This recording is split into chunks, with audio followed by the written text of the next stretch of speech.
They told you awakening would feel like expansion, like clarity, like coming alive.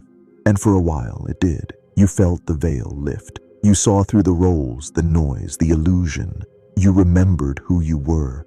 But now, you're tired. Not just physically, soul tired, numb, empty, like the truth you found didn't set you free. It broke you open. This is the hidden phase no one prepares you for, spiritual burnout.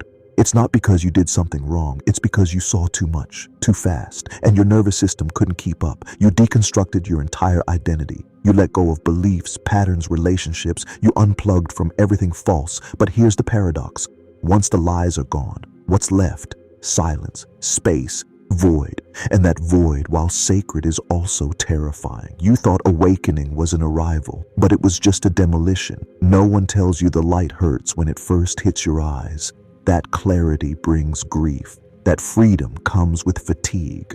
Because waking up doesn't just show you truth, it shows you everything you've lost, everything you can't unknow, everything you can no longer pretend about. And when you're left with no map, no mask, no distraction, the weight of awareness gets heavy. You don't want to meditate. You don't want to heal. You don't want to do anything. And that's not failure. That's the body catching up to the soul. This is the crash after the light, and it's real.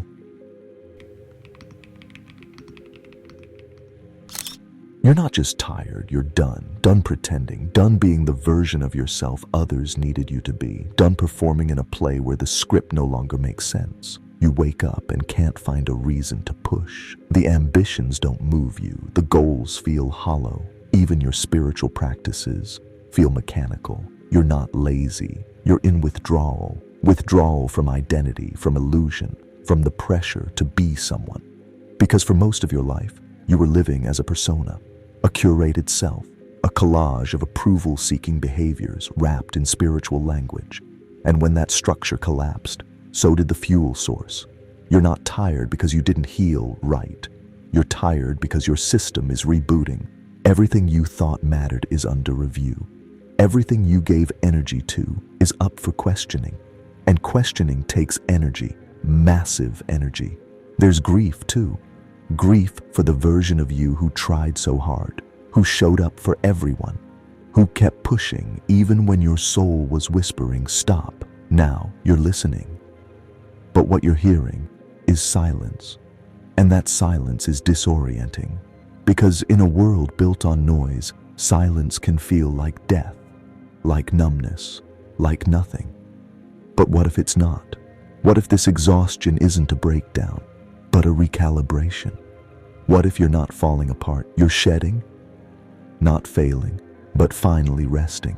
Resting from a lifetime of misalignment. Resting from all the roles that never fit. Resting because your nervous system is learning what peace actually feels like, and it has nothing to prove. At some point you stop asking, what's wrong with me? And you start asking, what if this is exactly where I'm supposed to be? That shift changes everything, because the fatigue isn't trying to break you. It's trying to slow you down, long enough for the real you to catch up. You see, the awakening didn't just unplug you from illusion. It unplugged you from momentum, the constant motion, the need to fix, improve, perform, heal, explain, the addiction to doing. And now, the stillness feels like failure, because stillness was never part of the old script. But now, you're writing a new one where rest is sacred, where slowness is strength, where you no longer hustle to earn your worth. You wake up and don't push. You feel the fog and don't fight it. You let yourself be still, be soft, be undone. And slowly, a new rhythm emerges. It's not loud, it's not flashy, it's not productive, but it's true. And in that truth, you realize this burnout wasn't your body betraying you. It was your soul intervening. A sacred pause, a nervous system detox, a full body no to everything that isn't aligned. And if this pause feels familiar, if you're somewhere in this fog too, subscribe and tap the bell. Because sometimes healing doesn't look like light. Sometimes it looks like stopping.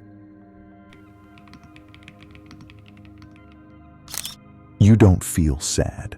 You don't feel angry. You don't feel anything, just blank, detached, disengaged from the world you once cared about. And that's the part no one warns you about. Because after the fire of awakening burns through the lies, after the clarity strips everything false, there's a stillness so quiet, it feels like death. But what you're feeling isn't death. It's the absence of stimulation, the constant emotional spikes, the identity highs, the stress you mistook for purpose, gone. And now your system is in a void, not broken, not numb, just resetting because you spent years reacting, years in hyperdrive, years performing emotions that didn't belong to you. So when the noise finally fades, there's nothing left but raw presence, and raw presence doesn't rush to feel. It waits, it breathes, it listens. This numbness isn't emptiness. It's neutrality, the sacred middle, the place between no longer and not yet, between who you were and who you're becoming. And yes, it's uncomfortable because you're used to chasing feelings to feel alive. Now you're learning to sit in the silence of your own being. This is where real feeling is born, not from drama, not from external triggers, but from stillness. The deeper you go into that stillness, the more your truth starts to whisper. And those whispers, they don't scream, they invite. They say, stay, rest, let what's real find you.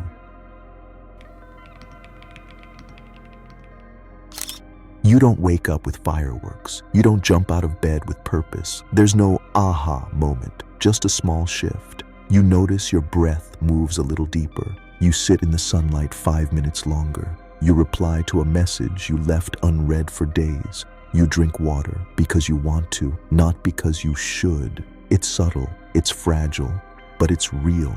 The energy doesn't come back in a flood. It seeps. Slowly, quietly, naturally. No pressure, no hustle, just response. You stop chasing wholeness, and now wholeness is showing up on its own terms. Because what burned out wasn't just your body, it was your drive to be who you're not. What collapsed wasn't your will. It was the scaffolding of identity built on external meaning. Now you're living from a different place, a deeper place, one that doesn't push to be more, but trusts what you already are.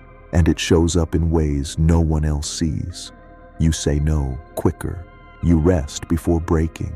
You leave a conversation not because you're triggered, but because your peace is more interesting. You don't explain your silence. You don't rush your healing. You stop proving you're better, wiser, more evolved. Because real energy doesn't come from force. It comes from alignment, and now you're finally aligned with your own rhythm, not the rhythm of survival, not the rhythm of approval, your rhythm. And that, more than anything, brings your power back.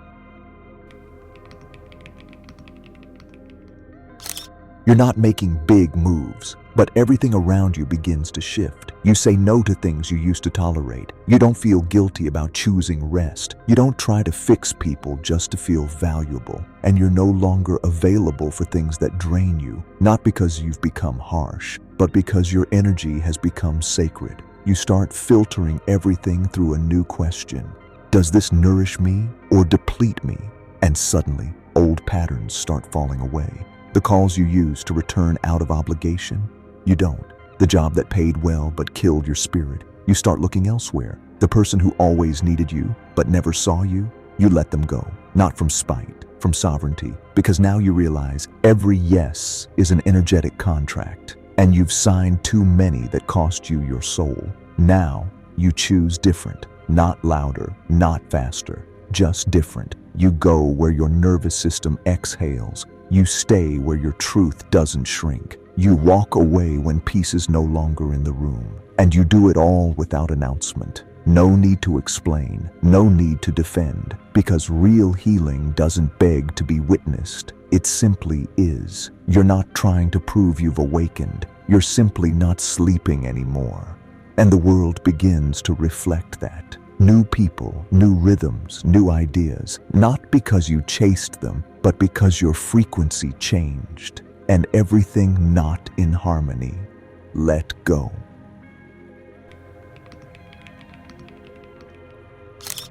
It doesn't feel like a comeback. There's no dramatic return, no I'm healed now moment. Just presence, real grounded, steady presence. You move through the world slower, not because you're weak, but because you've stopped rushing toward things that were never yours. You don't fake energy. You don't manufacture joy. You don't try to be high vibe just to stay spiritual. You just show up exactly as you are. Some days full, some days flat, but always true. And in that truth, peace arrives, not like a fireworks show, but like a quiet room that no longer needs to be filled. You make decisions without spiraling. You hold boundaries without shaking. You say less, but your presence speaks more. And the people who meet you here, they don't demand explanations. They don't pull on your energy. They don't interrupt your silence, because they've done the same work. They've sat in their own void. They've burned, rested, rebuilt. And now, there's no performance, just mutual frequency. You don't call it awakening. You just live. You don't call it alignment. You just choose from truth. And the beauty of this place is that nothing external can give it to you, which means nothing external can take it away.